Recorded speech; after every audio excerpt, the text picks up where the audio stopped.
Il y a aujourd'hui 104 ans, presque jour pour jour, le 7 novembre 1918, les plénipotentiaires allemands se présentaient ici, aux avant-postes du 171e régiment d'infanterie.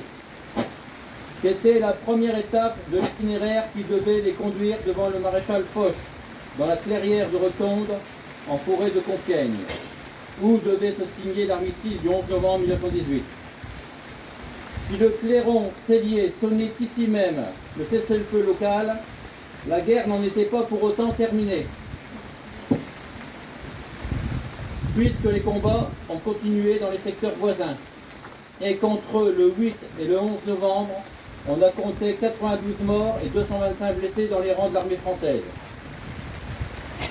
Nos drapeaux allaient désormais flotter dans les contrées libérées de notre belle France, tant aimée par nos soldats héroïques morts pour la France. La France, c'était pour eux le clocher du village et sa voix d'airain, chargée de scander les actes de la vie courante. Le cimetière de leurs ancêtres, où certains ne seront jamais inhumés, car morts au combat ou disparus. La France, c'est la patrie. Ce devoir sacré qui les avait arrachés à leur labeur quotidien, obligés de laisser faux et faucilles au moment d'engranger le fruit d'une année de travail pénible, mais tant aimée. La patrie, c'était aussi la leçon d'instruction civique prodiguée par le maître d'école respecté. La patrie, c'était encore le goût du bon pain blanc, du vin généreux, des joyeuses veillées et des kermesses populaires. Mais tant de sang versé, tant d'abnégation et de courage pourrait-il donc disparaître de nos mémoires et de celles des générations futures?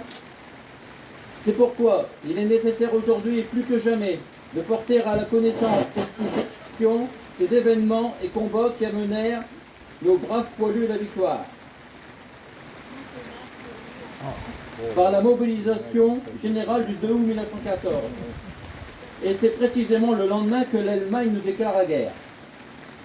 Les armées allemandes envahissent la Belgique et commence alors la bataille des frontières, de l'Alsace à la Sambre, en passant par les Vosges et la Lorraine. Près de chez nous, sur la Sambre, le général Lorzac, ancien professeur